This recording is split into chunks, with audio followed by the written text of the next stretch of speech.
Dünya Türkmenleri. Dünya Türkmenleri.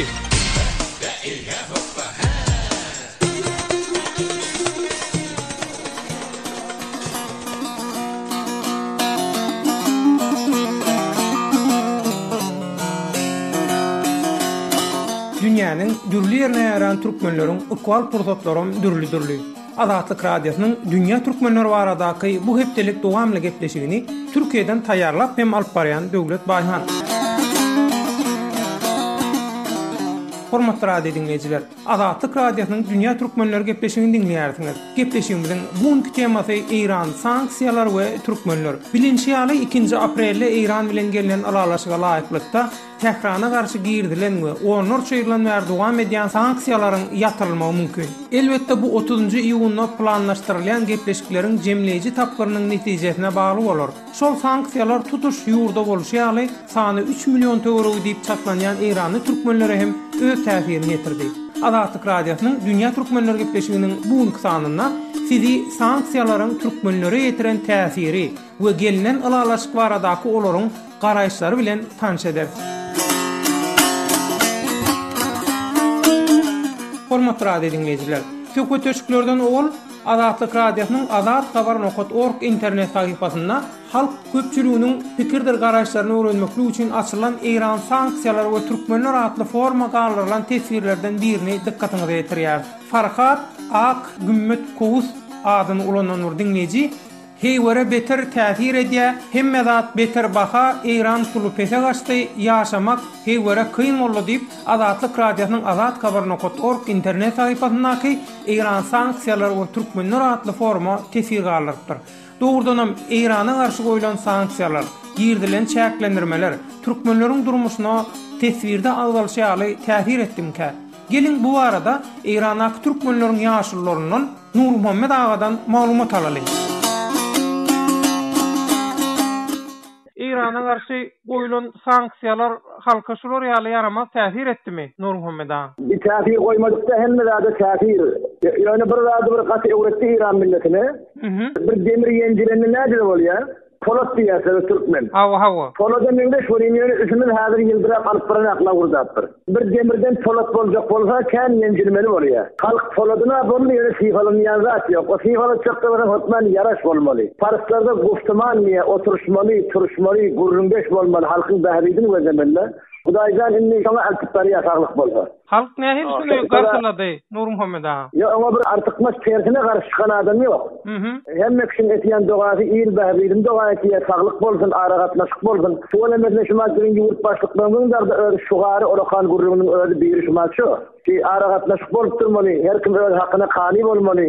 Näme türkmenler bir mesele barda, uruş, söwüş ýaraşmagy ýer goýdy. Bizde de istesen istemesen bir revolýasiýa, bir inqilab awal geçdi, başyndan geçirdi, kän zatlar gördüler. Näme bolsa inşallah bir haýyrly bolsun diýip halk öýünne, mescidine, aýry ziyaratda da bolsa, dostlarda duşlarında şu dogalar etýärler bir-birine. Kynçylyk diýen dogry kynçylyk döretmän durmady.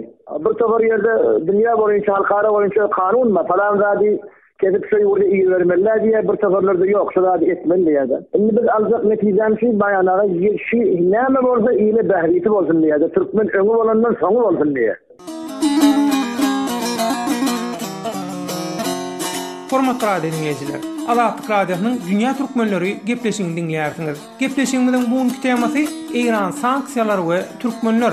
Mehmandaňlar, ynhaýany Iranyň içinde ýaşap gören türkmen täkrarly türkmenleriň ýaşullarynyň Nur Muhammed Ak aganyň beren maglumatlaryny dinledik. Eýsem dünýäniň dürli ýurtlaryna ýaşaýan Iranyň türkmenleri sanksiýalara, olaryň türkmenleri ýetiren täsirlerini we Iran bilen geçirilen halkara gepleşiklere nähili garaýaka. Gelin indi bolsa bu arada Iran türkmenleriniň hak hukuklary barasynda Birleşen Milletler Guramasy we halkara jemgyýetçilik bilen işleýän öňdewarjylardan Germaniýada ýaşaýan aktivist Iranly türkmen Yusuf Gor bilen geçirilen söhbetleşigi dinleýälik. Yusuf aga gepleşigimize hoş geldiňiz. Hoş bulduk, sağ olun. Yusuf aga, ine Goloyda İran ile baglanşykly Laytada İrannaky türkmenliň ukwalyny, durmuş şertlerini gyzyklandyrýan üç göçmeler bolup geçdi. Ine şu İranda ýaşaýan türkmenleri, şolaň durmuşyny, güzeranyna, onlar çeýirlenmär dowam edip gelýän şol çäklendirmeler nähili täsir etdi? Şu arada dünýä türkmenlerine maglumat beräýsiňiz agam. Sizde İran bir köp milletli ýurt, o milletlerine birsem türkmen halky, şu ýerde ýaşaýar. Şolaň içinde diňe fars diline hem okuwam gitdiýär, döwlet täme budjetem, talim terbiýe, dil öwreniş hemmesi diňe fars diline bolýar. Beýleki türkmen we beýleki halklara şonu ýanak bir hukuk berilmän gelýär. İranna türkmenler şu erilýän halklaryň biri, eger däme fars milletine, fars dilinde gurulýan milletlere bir derejede ziyan ýetýän bolsa, türkmen we beýleki Azerbaýjan ýa Kürt ýa Baluş ýa beýleki ýa arlykda ýaşaýan halklara 2-3 etse ziyan ýetýär. Şoň üçin şoň ziýany hasam türkmenlere agyr bolýar. Bu mesele umumyň türkmenlere häzirki zaman uly agyr zarba urýar. Sebäbi İranyň döwletiniň alyp barýan siýasaty dünýä bilen ordaş bolmany üçin, ýöne dünýä şunu ýana karara geldi, şol İran bilen meseleni sanksiýa we ekonomik dämi çäreler bilen, sanksiýa çäklendirme çäreleri bilen näme mugyra getirdiler. We şu mesele wagt alsa da soňky wagtlar şoň çözülmegine bir tofor dämi alamatlar görünýär.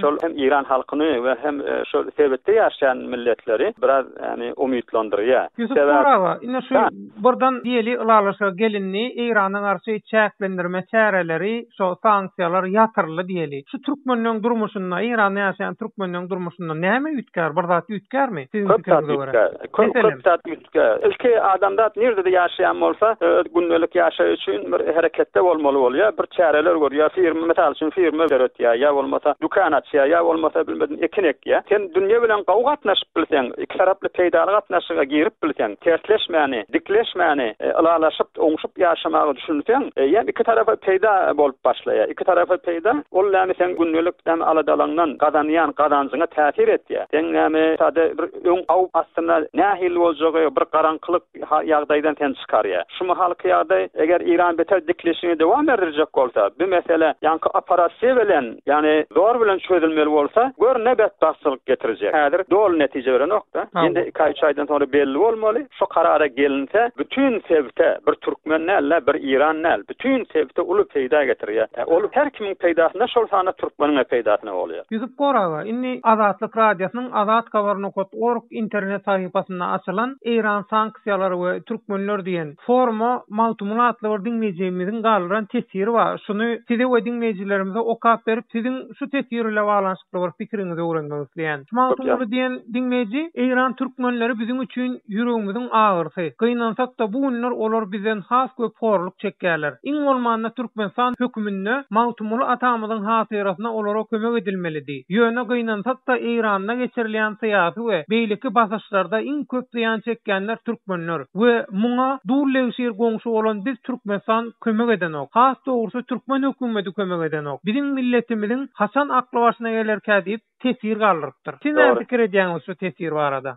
Bir taraf millet bolýar, bir taraf döwlet bolýar desen her ýurda barsaň, bir de şey dip däme İran türkmenleriň başyna gelen ýagdaýda bir habarlar adam bolmaly, şey dip ýazýan bolsa, şol gatam dogry ýazýar. Sebäbi häzirki zamanda dünýä arenasynda, dünýä çäginde bir tory kabul edilen näme insany ýardymly her döwlet hem berip bilýär, her döwletiň hem ýörüýte şol orada organlar hem bolýar da.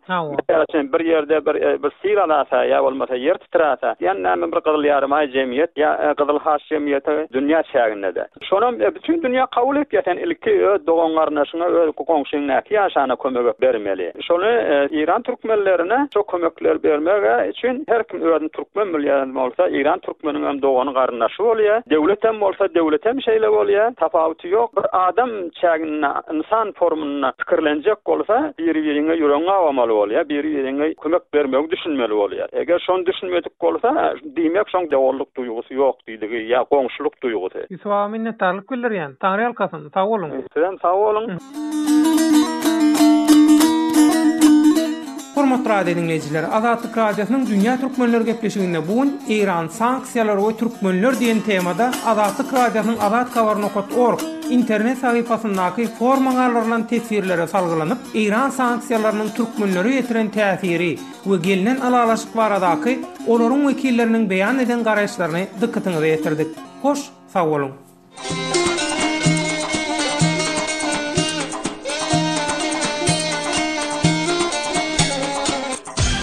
Dünya Türkmenleri.